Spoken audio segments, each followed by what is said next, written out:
Ground zero में बैठे हो उस टाइम। और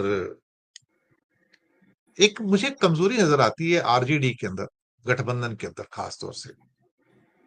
एक चीज होती है जिसे एक एक बैरियर होता है, वोट बैरियर। वो वोट बैरियर को आरजेडी क्रॉस नहीं कर पाती है। उसका अधिकतर जो आप देखोगे वोट परसेंटेज लोकसभा में 20, 21, 22 ये परसेंटेज रहता है, और विधानसभा में थोड़ा सा इंक्रीज हो जाता है। लेकिन जब तक आप एक पार्टी के रूप में 35% तक ना आ जाओ, 33, 34, 35 तक आप एक बहुत बड़ी पावरफुल फोर्स में उभरते नहीं हो। गठबंधन तो है वहां पर, लेकिन शायद आपको वो एज अगर चाहिए तो आपको 30% का बैरियर गठबंधन में क्रॉस करना पड़ेगा। मुझे नहीं लगता विधानसभा में शायद कभी, मुझे याद ना हो, आरजेडी ने कभी 30% का बैरियर क्रॉस किया नहीं है। इसको बहुत कम लोग एक्चुअली इंगित करते हैं कि वो जो बैरियर है ना, एक ग्रेविटेशनल पुल जो होना चाहिए, वो अंत तक वो पैदा नहीं हो पाता है। That's my assessment. और शायद इसलिए कभी भी वो खुद अपने बेस पे मेजोरिटी नहीं ले पाती है। लेकिन ग्राउंड जीरो पे क्या हो रहा है इस टाइम, धनंजय बाबू जरा बताइए।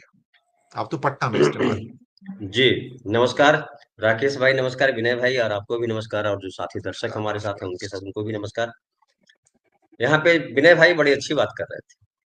ग्राउंड जीरो पे जो स्थिति है हम लोग लगातार चर्चा करते रहते हैं, विनय भाई भी शामिल रहते हैं उसमें।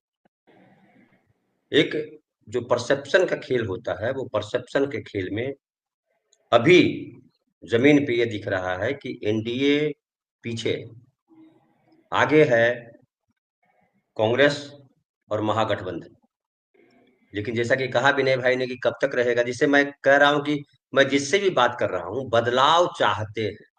एक स्टेगनेंट पोजीशन आ गई है बिहार की राजनीति में, और नीतीश कुमार से उस तरह से किसी को शिकायत नहीं है। जो आमतौर पे लंबे समय सत्ता में लोग होते हैं तो उनको शिकायत होती है, उस तरह की शिकायत नीतीश कुमार से किसी समाज को नहीं है, इवन इवन मुस्लिम समाज को नहीं। ये जो ये वाला आया प्रसंग वक्फ कानून वाला, उसमें नीतीश कुमार की पार्टी ने साथ दिया बीजेपी का, इस बात को लेकर के नाराजगी है मुस्लिमों में, इससे इनकार नहीं किया जा सकता। लेकिन दूसरे ही पल मुस्लिम ये भी कहते हैं कि जितना नीतीश कुमार के शासनकाल में हमारी सुरक्षा का ध्यान रखा गया, जितना इस बात का ध्यान रखा गया कि उनकी जो मस्जिदें हैं, उनकी जो और वक्फ बोर्ड की जमीनें हैं वो कैसे सुरक्षित हो जाए, उसकी बाउंड्री वॉल कराने का काम नीतीश कुमार ने किया, जो कभी हुआ नहीं था। उसी तरह अगर आप देखिए कि लोग कह रहे हैं कि नीतीश जी का बहुत हो गया, अब उनकी उम्र साथ नहीं दे रही है, तबीयत साथ नहीं दे रही है। और खास करके देखिए, जब से 2017 नहीं 2022, जब आरजेडी को छोड़ करके वापस बीजेपी के साथ नीतीश कुमार ने सरकार बनाई, उसके बाद नीतीश कुमार की जिस तरह से फजीहत राष्ट्रीय मीडिया पर दिखी या सोशल मीडिया पे दिखी, कि वो अपने होशो हवास में नहीं दिखाई पड़ते। वो हर भाषण में वो जरूर बोलते हैं कि अब हम चले गए थे उधर, अब हम कहीं नहीं जाएंगे, हम अब यहीं रहेंगे। तो नीतीश कुमार का जो कैरेक्टर हुआ करता था, नीतीश कुमार दबते नहीं है, नीतीश कुमार को ब्लैकमेल नहीं कर सकते, नीतीश कुमार अपने किस्म की राजनीति करते हैं। और नीतीश कुमार ने इस बात का बड़ा ध्यान रखा है कि लॉ एंड ऑर्डर व्यवस्था ठीक हो, हिंदू मुसलमान ना होने पाए, बीजेपी खेल रही है पिच पर ये दिखाई ना पड़े। ये तमाम चीजें नीतीश कुमार ने की। लेकिन 2022 के बाद जब से वापस ये आए, तब से स्थितियां थोड़ी, हालांकि हिंदू मुसलमान वाला यहाँ मुद्दा नहीं, यहाँ घुसपैठिया भी मुद्दा नहीं, लेकिन जो फ्री बीज जो बांटे गए, 10,000 इसको, 5,000 उसको, 2,000 उसको, बिजली फ्री, फलाना फ्री, नीतीश कुमार इसके आलोचक रहे हमेशा। नीतीश कुमार ने हमेशा इस बात की आलोचना की कि आप जो है लोगों के लिए काम कीजिए, आगे बढ़ने का अवसर दीजिए, बेहतर माहौल दीजिए। लेकिन नीतीश कुमार खुद वो कर रहे हैं। ये नीतीश कुमार का फेल्योर है, फेल्योर नंबर 2। फिर एक बड़ी अच्छी बात विनय भाई ने कही कि सड़कें बनाने से क्या होता है। मैं रोज कह रहा हूँ कि इंफ्रास्ट्रक्चर जो के डेवलपमेंट के नाम पर बिजली ला रहे हैं, सही है, लेकिन इतनी भारी मात्रा में सड़कें बनाने की क्या आवश्यकता थी? क्या जरूरी है कि पश्चिम चंपारण से पटना 5 घंटा में आ जाते हैं? काहे के लिए बुला रहे हैं पटना 5 घंटे में पश्चिम चंपारण से? क्यों पश्चिम चंपारण का आदमी और पूर्वी चंपारण का आदमी बिहार के राजधानी पटना में आए हर काम के लिए? ये बड़ा सवाल है। और जो बिहार में दो महत्वपूर्ण काम होने थे वो नहीं कर पाए नीतीश कुमार। नीतीश कुमार को महिलाओं को लेकर के बहुत कहा जाता है और महिला उनके वोट बैंक है। कास्ट समीकरण को उन्होंने एक तरह से ध्वस्त किया, भले उन पर आरोप लगे कि आप कोयरी कुर्मिन के कोर वोटर हैं, लेकिन कास्ट समीकरण है, इसको नीतीश कुमार ने आगे नहीं बढ़ाया। उसी जगह उन्होंने विकास की राजनीति को पकड़ा, समावेशी राजनीति को पकड़ा और महिलाओं को आगे बढ़ाया। महिलाओं को 35% नौकरियों में आरक्षण, महिलाओं को 50% पंचायती राज व्यवस्था में आरक्षण, महिलाओं को जब लड़कियां 10वीं क्लास पास करती थी तो 10 से 15 हजार रुपया उसको दिया जाना, फर्स्ट क्लास फर्स्ट डिवीजन जो पास होती है।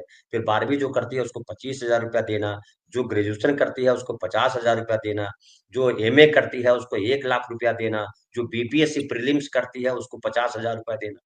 ये सब जो उन्होंने किया लड़कियों को आगे बढ़ाने के लिए बड़ा अच्छा काम माना गया।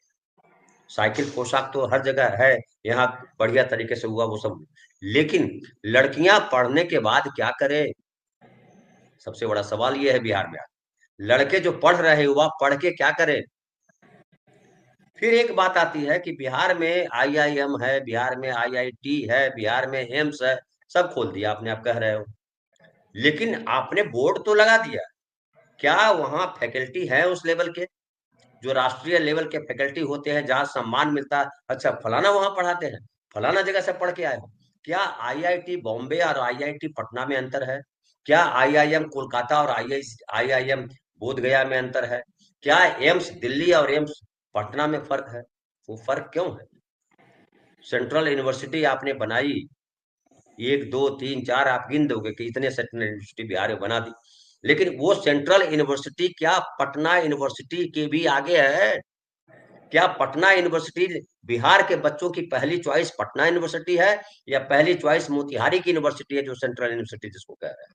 धनंजय भाई, मैं यहाँ पे आपको एक चीज सिर्फ बोल करके फिर निकल जाऊंगा। वो ये कि देखिए, जब आप इंस्टीट्यूशन खोलते हैं तो कोई फैकल्टी तभी वहां आएगा जब आप उसको क्वालिटी लाइफ देने के लिए सुनिश्चित करेंगे। उसको आप बढ़िया रहना, बढ़िया नागरिक सुविधाएं उसको दे पाएंगे, और उसके साथ साथ उसको उसका ग्रोथ का पॉसिबिलिटी होगा। अगर उसको ग्रोथ का पॉसिबिलिटी नहीं होगा, मान लीजिए वो आईआईटी का प्रोफेसर है, तो उसको बाकी उसको रिसर्च इंस्टीट्यूशन आप दे रहे हैं, इंडस्ट्री के साथ इंटरफेस दे रहे हैं कि नहीं दे रहे हैं, वहां से वो विदेश के साथ वो कितनी फ्रिक्वेंटली जा पाएगा, आ पाएगा। अगर आप ये सब सुविधा नहीं देंगे और इन इंस्टीट्यूशन का लोकेशन ऐसी जगह पर रखेंगे जहां बाकी नागरिक सुविधाएं नहीं है, तो लोग वहां नहीं आएंगे। मैं एक एग्जाम्पल आपको देता हूं झारखंड का। मान लीजिए कि आप जमशेदपुर में अगर आप मान लीजिए कि सेंट्रल यूनिवर्सिटी खोलते हैं, तो वहां पे जिस तरह की नागरिक सुविधाएं हैं, तो कोई भी आदमी जो जेएनयू में, दिल्ली में और बॉम्बे में काम कर रहा हो वहां आना पसंद करेगा, क्योंकि उसको उस तरह की क्वालिटी लाइफ मिलेगी, और साथ ही इंडस्ट्री इंस्टीट्यूशन है उसके साथ उस तरह का इंटरेक्ट कर पाएंगे। लेकिन अगर आप उसी इंस्टीट्यूशन को उठा करके आप दूसरी जगह पर ले जाएंगे तो वहां लोग नहीं आएंगे। तो ये चीज आपको बैलेंस करना पड़ेगा कि वो एरिया बैकवर्ड है और वहां पे बाकी इंस्टीट्यूशन किस तरह से है। ये काम जो है बिहार में नहीं हुआ कि आप कहीं कहीं इंस्टीट्यूशन तो खोल दिए, उसके बाद आपने ये सुनिश्चित नहीं किया कि उसकी रेटिंग कैसी होगी, किस तरह के फैकल्टी आएंगे, नागरिक सुविधाएं हैं कि नहीं है। तो आप छलने का काम करते रहते।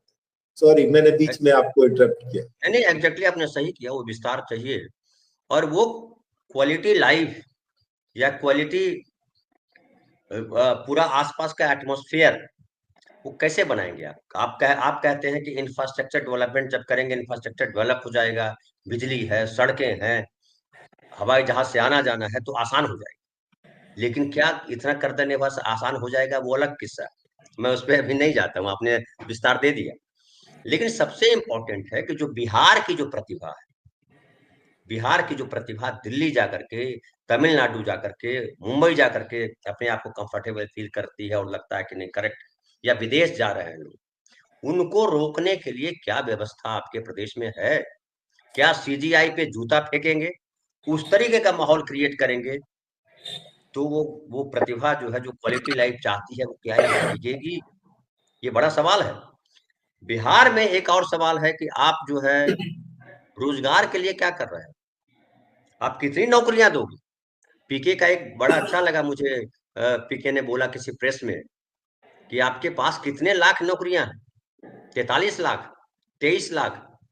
इसके बाद तो आपके लिए जरूरी था कि मैं बार बार कहता रहा कि आपको जो बिहार की खासियत क्या है, बिहार की खासियत है एग्रीकल्चर, पानी। पानी आपके पास बहुत है, एग्रीकल्चर बढ़िया है, और आपके पास एजुकेशन में जाने वाले लोग, पढ़ाई उनका मेन ऑक्यूपेशन हो सकता है। दो जगह आप small scale industry, food processing units और एजुकेशनल हब। यहाँ नहीं सीमेंट की फैक्ट्री चलेगी, यहाँ कोई बहुत फैक्ट्रियां थी, बंद हो गई, क्यों बंद हो गई, इस पर रिसर्च लेकर के आ सकते हैं ये लोग। गन्ना मिल और फलाना मिल, गन्ना मिल की जब बात करते हैं तो मैं इतना चिढ़ता हूँ कि पूछिए मत। गन्ना मिल से क्या कर लेगा यार तू? यूपी में भरा पड़ा है गन्ना मिल, गन्ना मिल की क्या हैसियत है? क्या गन्ना किसानों की हैसियत है? क्या मिल मालिकों की हैसियत है? क्या महाराष्ट्र में क्या कर लिया? गन्ना मिल मालिकों ने तो अपना पैसा बना लिया, गन्ना उत्पादकों का क्या हाल है? तो उस स्ट्रक्चर से, उस पूरे सेटअप से आपको बाहर निकाल करके एक ऐसा सेटअप बनाना चाहिए जिससे जहां किसान और सरकार दोनों मिल करके काम करें। किसान और सरकार, आप उद्योगपति को जोड़ लेते हैं, उद्योगपति बैंकों से पैसा लेता है, अडानी कहां से पैसा लाता है, अंबानी कहां से पैसा लाता है? उन्हीं बैंकों से पैसा लाता है। उन बैंकों से पैसा जोड़ करके आप प्राइवेट जो किसान है उनको क्यों नहीं लगाते, उनके बेटे को क्यों नहीं इस्तेमाल करते? तो ये बड़ा सवाल है, और इस सवाल का जवाब नीतीश कुमार के पास नहीं है। ये विजन नीतीश कुमार नहीं दे पाए बिहार को। क्या तेजस्वी ये विजन दे पाएंगे? ये बड़ा सवाल है। बाकी दिनेश भाई साहब, यहाँ पे कोई मुद्दा नहीं है। यहाँ नहीं है मंदिर मस्जिद मुद्दा, यहाँ नहीं है घुसपैठिया मुद्दा, यहाँ SIR भी बहुत बड़ा मुद्दा नहीं है।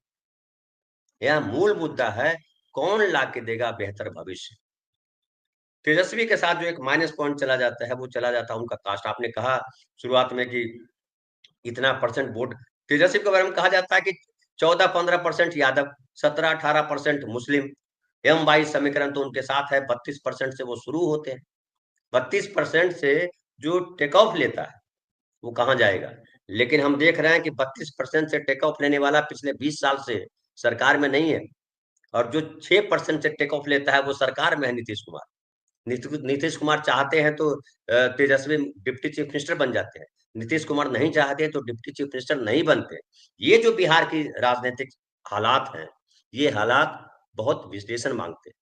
और क्या इस पर पॉलिटिकल पार्टियां काम कर रही हैं? RJD इस पर काम कर रही है, कांग्रेस इस पर काम कर रही है। तो आप देखिए कि महागठबंधन में अब तक सीटें तय नहीं हो पाई है। यहाँ चल रहा है डिप्टी चीफ मिनिस्टर कौन बनेगा, यहाँ चल रहा है कि तुम्हारी जो सीट है, जो विधायक जहां पे, वहां पे हम लड़ेंगे, वहां पे हटाओ अपने विधायक। अब सिटिंग विधायक को पार्टी हटा करके आपको सीट देगी, ये कैसे पॉसिबल है? तो अभी इसलिए सीटों का बंटवारा नहीं हो पाया है। हालांकि एनडीए में भी ये प्रॉब्लम है। चिराग पासवान कह रहे हैं कि हमको 30 से 35 सीटें चाहिए, उससे कम सीटों पर बात नहीं बनेगी। ये 20 से 25 सीट देने को तैयार है। लेकिन मुझे लगता है बीजेपी में बहुत मुश्किल नहीं है, क्योंकि बीजेपी के पास दो पावर हाउस है, एक नरेंद्र मोदी है, एक नीतीश कुमार है, जो एनडीए है। यहाँ पे पावर हाउस में दिक्कत है। यहाँ माले एक बड़ा संगठन है, माले को आप इग्नोर नहीं कर सकते। कांग्रेस पार्टी बड़े पर्सपेक्टिव में देखते हैं तो बड़ी पार्टी दिखाई पड़ती है, क्या बात है, ये नैरेटिव वो नैरेटिव समाज। लेकिन आप यहाँ पे आते हैं तो उनके पास पता चलता है कि पटना में उनके नेता चारों तरफ घूम रहे हैं, और जो जमीन है वहां नेता नहीं दिखाई पड़े। उनके जो सिटिंग विधायक है उनकी कोई हैसियत नहीं। हमने कल कहा, एक विधायक के साथ मैं बैठा हुआ था, दिनेश भाई साहब, हमने कहा कि जब पार्टी ताकतवर होती है ना, तो विधायक या कोई और इम्पोर्टेंट नहीं होता है, व्यक्ति इम्पोर्टेंट नहीं होता है। लेकिन जब पार्टी कमजोर होती है तो जो व्यक्ति पद लिए हुए हैं, जो सही जगह पर है, जो वोट लेकर के आ सकता है, उसको अगर इग्नोर करोगे तो आप लॉस करोगे। ये अभी बहुत समझना बाकी है। बाकी अब ये नैरेटिव को अभी एक तरह से कह सकते हैं कि प्लस माइनस दोनों तरफ है। नीतीश कुमार के साथ सबसे माइनस पॉइंट ये है कि उनकी उम्र हावी है, बीजेपी के पास कोई इशू नहीं है, कोई मुद्दा नहीं है। सर्वे वाले कैसे 85 सीट और 80 सीट और 70 सीट बताते हैं, मुझे नहीं समझ में आता है। उनका कोर वोटर वही है, सवर्णवादी लोग कोर वोटर है, अक्सर आरक्षण विरोधी लोग उनके कोर वोटर है, उनके कोर वोटर बनिया है, बाकी कौन वोट करता हो? अब RJD कांग्रेस माले क्या अपने बीच ऐसा इक्वेशन लगा पाते हैं, फेविकॉल का मजबूत जोड़? ये बहुत काम करेगा। कि नैरेटिव जो बनाया हुआ है सुप्रीम कोर्ट में जो अभी चल रहा है SIR को लेकर के, और कहा जा रहा है कि आप सबूत तो ला के दीजिए, सबूत तो ला के दीजिए। अब क्या चल रहा है सुप्रीम कोर्ट का खेल, मैं उस पर नहीं जाऊंगा, लेकिन उसका इम्पैक्ट पड़ेगा।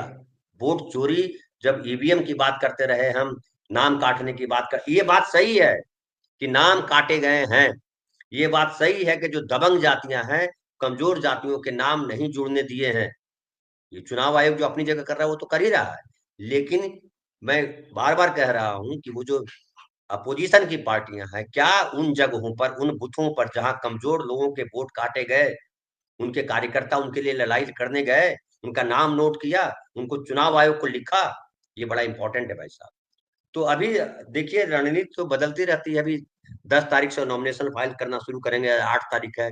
अब तक सीट न NDA का फाइनल है, न महागठबंधन का फाइनल है। देखिए क्या होता है। अभी फिलहाल तो स्थिति पेंडुलम वाली है, पब्लिक जी, घूम रही है इधर से उधर, क्या किया जाए। बहुत बहुत धन्यवाद धनंजय, आप आए और आपने वक्त दिया, और मुझे खुशी हुई।